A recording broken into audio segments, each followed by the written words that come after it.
have a question for you. How hot is the most extreme edge of the Earth's atmosphere?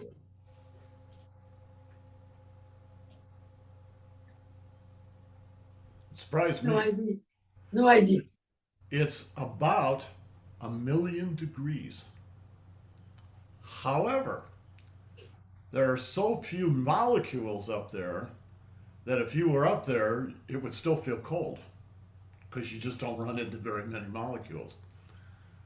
But it's a million. It's hotter. It's hotter than the surface of the sun. You know, if there's one molecule per cubic meter, that molecule is going to have absorbed all kinds of stuff from the sun. It's 1,000,000 degrees. You just don't run into it. But if you do, it burns all the way through you. No, I think it just you don't feel it. What about if you're a spaceship? What's that? What about Well, if you're a spaceship? apparently the spaceships are up there. Apparently it doesn't hurt them, but they've actually measured that temperature out there, and that's what they say it is. All right. So, Malcolm, have Yeah. you considered a sideline and mushroom guided tours? I was listening to what is that guy's name? Um, I listened to one of the talking heads on YouTube yesterday about his mushroom trip, and heroic mushroom trip, where they take five whole mushrooms or whatever, and it lasts about an hour or so. And he said he hadn't done any for you would know his name. He's actually a very down to earth guy, but he said, it's a trip. He said you can't put it into words. You can't really talk about it. All you can do is sort of point at it. And he was kind of scared to do it, but he said, if you want to try it, make sure you have a good guide. Don't try it on your own. It's not a party trip. All right, let's do. I've got my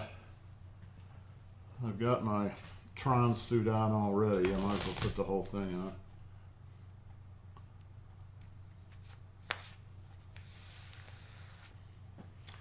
on. Let's do the form as we know it. So the first four moves. I know that you probably don't have the fourth move down right now. Don't worry about it. You can try it, or you can stop at the end of the third move and just watch the fourth move.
Okay, James, why don't you do a set? We haven't had much time to practice the fourth move, so you don't have to do the fourth move, but just do what you can do.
Good. Okay. Catherine, can you do it? Can't do it today. Okay. I'm going to show you guys a little video. Kevin, you've seen this before. Remember in the first move, watch. I'm going to stand sideways. This move right here, what is that move? There are three ways you can do it. You can open the palms and push like this. You can use the fist, or you can use the fingertips. All right. The open palms just go on the chest. It's a push. It's the least damaging of all of them. The fists, boom, are kind of tough. But the real difficult, the real killer one is the fingertips. They go right into the solar plexus. So give me a second. I'm going to do a screen share here. It's just a little 2 or 3 minute video. It's a guy. He's not even a Tai Chi guy. All the applications in Tai Chi are stolen from other places. All right. Tai Chi is not about what you do; it's about how you do it. So this guy is, in a certain sense, really naive, but he happens to do this particular application absolutely perfectly, and you'll see the result. I don't think that this guy's an expert at doing this, but this time that he did it perfectly. You'd have to slow it down to see what he's doing, but there's the solar plexus is a plexus. It's a knot of nerve endings, or of nerves rather. And what he did was hit right on top of it. So he hit it absolutely perfectly. That doesn't mean if you're sparring with somebody, every time you hit someone, you're going to do it perfectly. But the guy's just standing there letting him do it. And he hit it perfectly. And it will knock you out. You will just go down and out like that guy did. That was not fake. That was real. There's another one. You guys have seen Star Trek, where Mr. Spock will reach up and give them the Vulcan nerve pinch, or whatever they call it, right? That's a variation on a strike to the base of the neck. And I'm not going to do it today. Maybe I'll do it next week. You can pop someone on the base of the neck on either side, right? There's a nerve that comes up through the body. It's maybe one of the biggest peripheral nerves in the body, called the vagus nerve. and it comes up and it splits and then it goes up both sides. If you shock that nerve, you'll knock somebody out. So you don't have to pound them. All you got to do is this, pop. You just pop them there, literally a little pop, and they'll go out. Kevin. You always watch these martial art movies where they got karate chop them on the neck, and I always thought that's not going to hurt anybody, but they're not doing that. They're just hitting the vagus nerve. Yeah, they're just hitting the vagus nerve. And when you shock the vagus nerve, the whole nervous system just shuts down, and the person will collapse.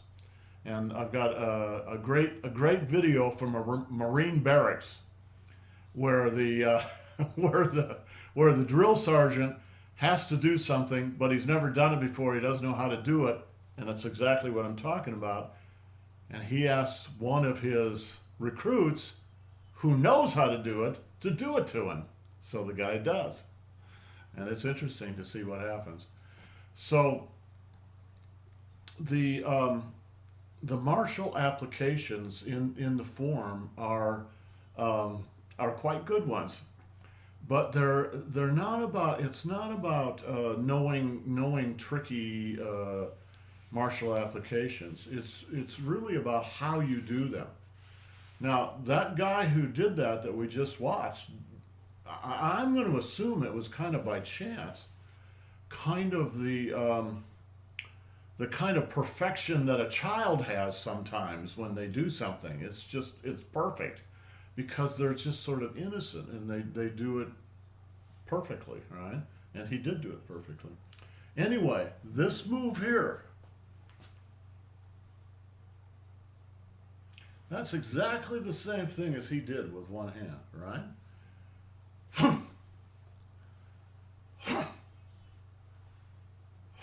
Right into the solar plexus. Could also be other places too, but that's what it is. However, now I know Catherine likes to learn this kind of stuff because she's just so vicious. But you shouldn't be thinking about that when you do the form. But it's interesting to know it because it gives you some grounding in what you're doing, even though you're not going to practice the fierce stuff. I remember one day,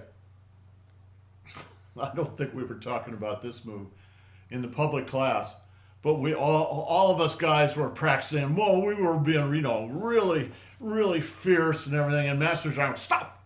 You stop! You too fierce! Too fierce! Don't be so fierce, right?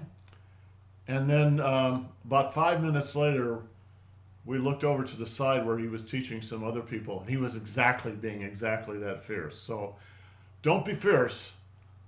Just be like Master Zhang, right? Okay, the fourth move. Let's do this again. Something I was going to say about watch my left hand. So this is the end of the third move. Watch this hand.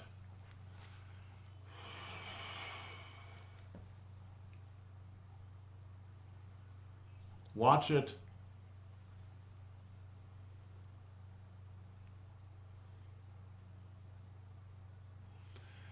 It goes, as Master Zhang used to say, from nipple to navel. All right? Nipple to navel.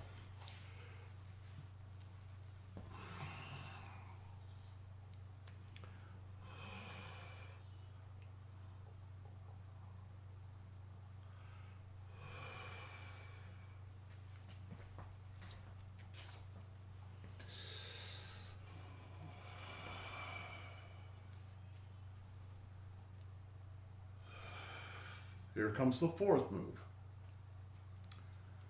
Big circle, catch, wind up, and push. And what's the push?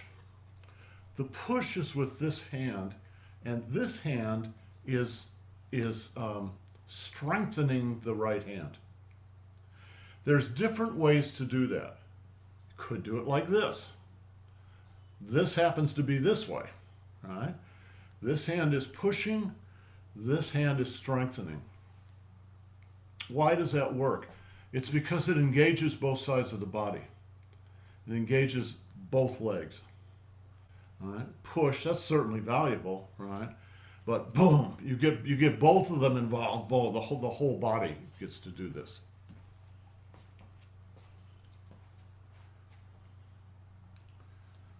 Big circle, catch, wind up, and push. Big circle, catch, wind up, and push. Big circle, catch, wind up, push. Big circle, catch, wind up, push. Jim, let me see you do it.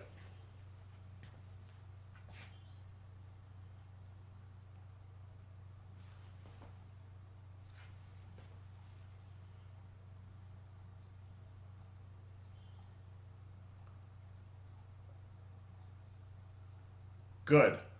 That's good. Catherine, you want to try, or you're on the bench today? Okay. All right. So that's the first move in here. End of the third move. Big circle, catch, wind up, push. Small circle, catch, throw. Big circle, catch, wind up, and push. Small circle, catch, throw.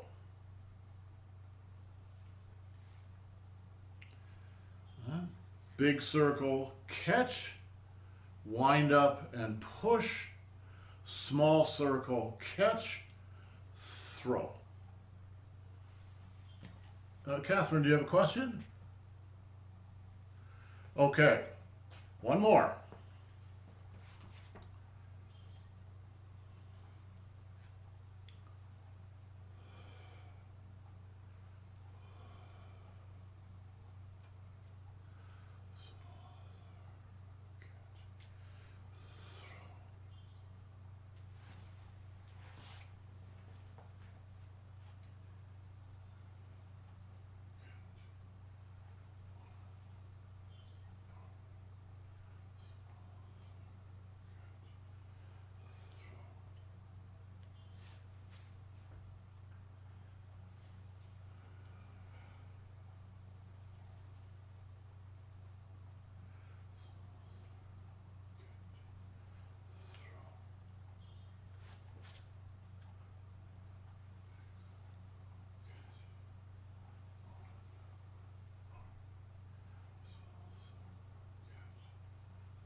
Questions? Good. All right, one more. Big circle, catch, wind up, and push. Small circle, catch, throw. Jim, let me see you do it.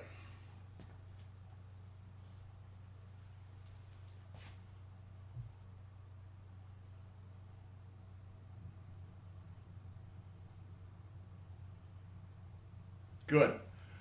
The small circle in here, I mentioned this yesterday, is actually a much more advanced technique than almost all the other techniques in this form, this beginning form. It's really difficult to do because what happens is you try to do everything except the thing it actually is. All right? Watch. Big circle, catch, wind up, and push. Watch my Dan Shen.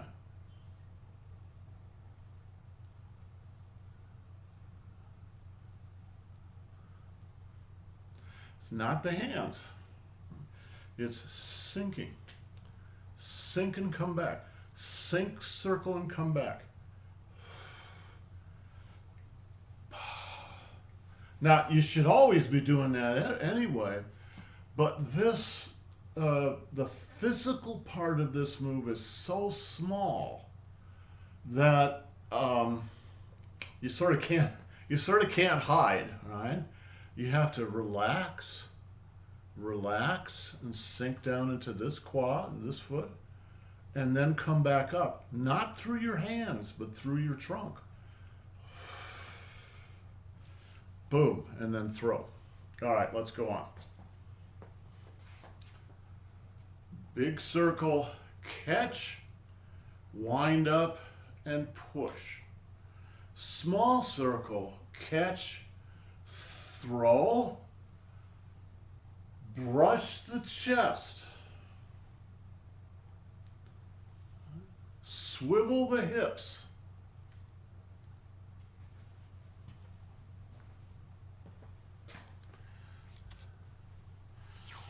It's hard to teach you swiveling the hips because you really need three-dimensional.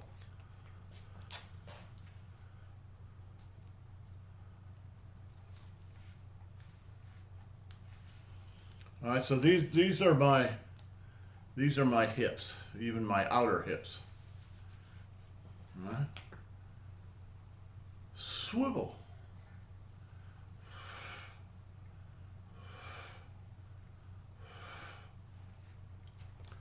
Small circle, throw, brush the chest, swivel the hips, hold the ball, push through.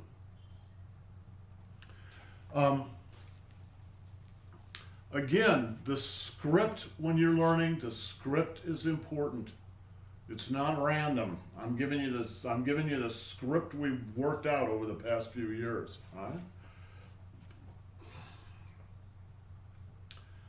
Big circle, catch, wind up, and push. Small circle, catch, throw, brush the chest, swivel the hips, hold the ball, push through. Push through. Right? Here.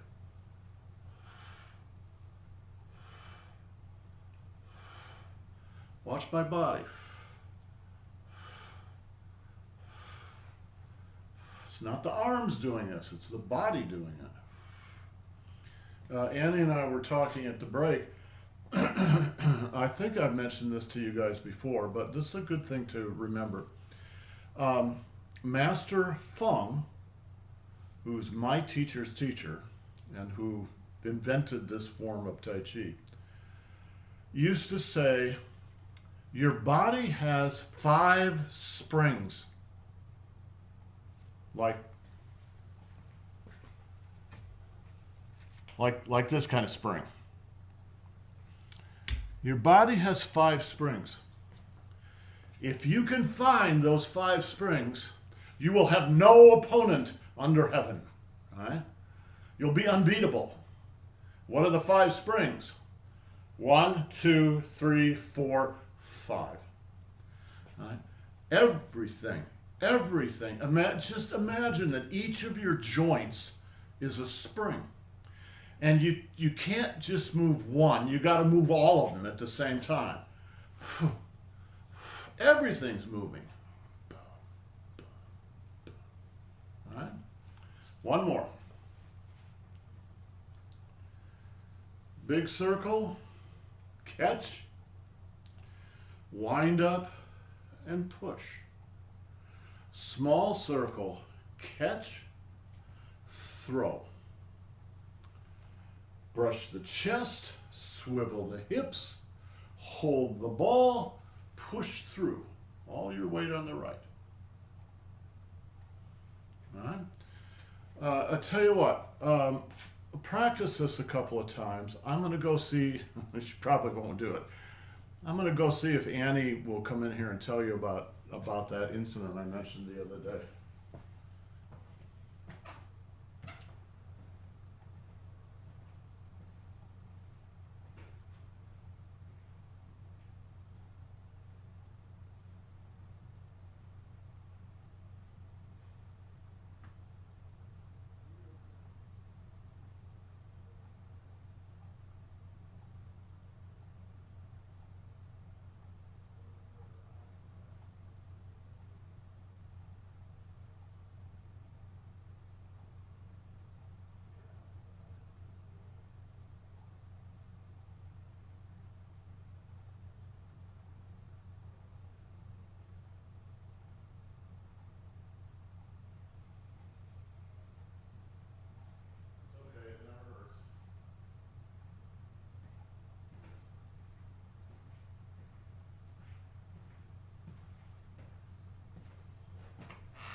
So Annie's going to come in here and tell you the story.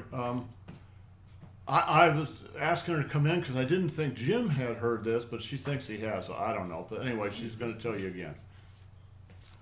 Well, give them some context. Yeah. So I was teaching a class just like this, and I wanted to do a demonstration. So I had her put my hands on here, right? And you bring your hands in. You don't counterattack out here. You can, but that's not what we're doing. You counterattack in really close, and you come up into your tangent to meet, and then you drop down inside your own body. You drop down, and then you just go like this. However, that's not really what it's like when you really do it. So you have to tell them. When he did it to me, of course, I was expecting him to just do a regular demonstration where I'm just more or less a prop. And I was so excited and teaching the class and doing all this that I actually, without really thinking about it, I actually did it. He actually sent the energy through my body, and it came out right here. And it was so startling because it was so Shocking. powerful that I was afraid. for a second I was afraid I was almost in got big trouble. mad. I could see her face It's going, like she's you're- going to get really mad at me. But I have enough self-control that I said, wait a minute, did it actually hurt? And I was like, no, it wasn't painful, but it was shocking. It was like someone had, It's like an electric shock. put an electric shock through there. So, so I didn't hit him, but I could see all this going on in her face. It all happened in about a second or so. It's like, I'm going to be in big trouble. And then it's like, okay, she's checking. Oh, okay, she's going to let it go. But it was like a big shot That's of what it feels energy. And where I felt it most was when it came out the Mingman. Yeah. It was like a big yellow bloom of yeah, energy, yeah, Exactly. And then I was like, oh, I'm gonna. That's what it felt like. I was gonna get clobbered. Well, I was in there while you guys were doing this, learning about how this tendon on the inside of your foot that goes up your calf actually controls or contributes to the way that you hold the rest of your body, including the way your face ends up being shaped. Oh, that's so ridiculous. I'm going to go back and figure that out because they that's say interesting. you can improve your looks. So that's what I'm interested in. If I just massage that, I'll look like Paul Newman. Okay, thank you, sweetheart. Tai Chi and beauty tips. There you go. Tai Chi and beauty. Yes. There's the money maker. Master Zhang used to explain Tai Chi as a martial art. I mean, we almost all the public class was really oriented toward health and fitness. It was not oriented toward the martial side. To get the martial stuff, you had to be a private student, etc., etc. Although there was a little in the public class. Anyway, he explained it this way: the difference between the external martial arts and the internal martial arts. The external martial arts, when somebody hits you, it's like getting hit by a sledgehammer. But the internal martial arts are different. It's not about the physical body hitting the physical body. It's about learning to shoot your chi energy into the other guy. And he said, the internal martial arts, it's not like a sledgehammer, it's like an ICBM. It goes into you and then it explodes. And that's kind of a little expression of that Annie was talking about. Is you're not, it's the physical part of it is not so important. It's the mind control because your chi is going to go where your mind goes. So you got to learn to control your mind. After he explained that in the class, he said, Malcolm, you come. So I had to go up there, and he goes, I'll give you the translation. I'm going to hit you on the shoulder. Just a pop on the shoulder. Where do you want the bruise? Do you want the bruise where I hit you? Do you want it on the other side? Or would you rather just get a headache? And what he was saying is, I can control the energy that I put into your body. And I can make the bruise show up here or give you a headache. I just said here, so it did show up there. And you think, oh, that's so woo-woo, that's no, it's like, I was looking at a video of how they determine what's going on in the core of the earth. And the way they do that is to listen to the energy of earthquakes.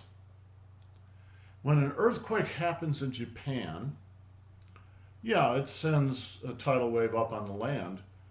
But what else it does is it sends energy through the entire body of the earth. And it's going to go through in a certain pattern. And there are different layers inside the earth. It's going to go through those layers in different patterns. And they use that to sound out what's going on 4,000 miles underneath their feet. And it's something very similar to that. When you learn to do push hands and you're working with someone, it takes a long time to learn to do this. But you learn to listen. It's called tingjin, which means, ting means ear, and jin means energy. Your ear energy, your hearing. It's not something you see. It's something you quote unquote hear. You're hearing the vibrations of energy in the person's body. It's not impossible to do. It's just we don't do it. We don't train ourselves in it. So you listen to that, and then you can put energy in, and it's kind of like an earthquake happening. It's going to move through their body in certain patterns. And if you do this year after year after year, you can get very sophisticated with it. So, when you are practicing, Catherine, when you are practicing, listen to yourself. It doesn't matter whether you do it right or wrong. What matters is whether you're listening or not. Eventually, if you're listening to yourself, you'll hear the places it doesn't work. And then you can start to modify them. Right? When you're doing the form, listen. Listen.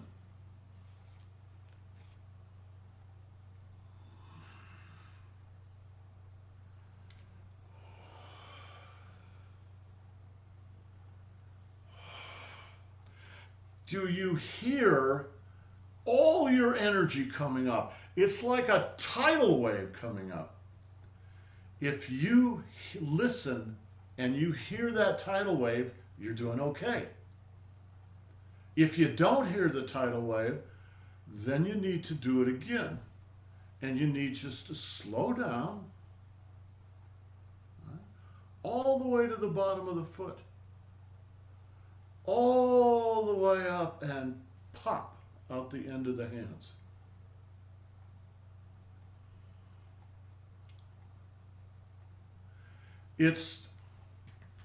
Anybody can do Tai Chi, but very few people really do it, right? Listen. If you want to hit, then you have to wind up. The first mistake that almost everybody makes is they focus on the hit. You should be focusing on the wind up. Wind up. Right? Now you can hit. If you don't wind up, you won't be able to hit. If you get really good at it, watch. You get really good at it, you can hit without appearing to wind up. Just because you're moving your energy without moving your physical body. But the way to train in that is to move the physical body, right? Move your mind, move your chi, move your physical body. Boom. All right, one more and then we'll go. Big circle, catch, wind up, push.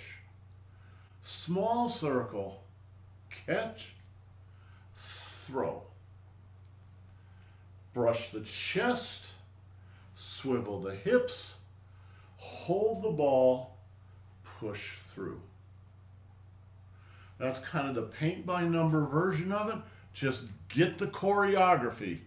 Once you've got the choreography, then they'll let you in the tent and you can actually start working on the more sophisticated stuff. All right, any questions? Okay, we will see you next time. Ciao.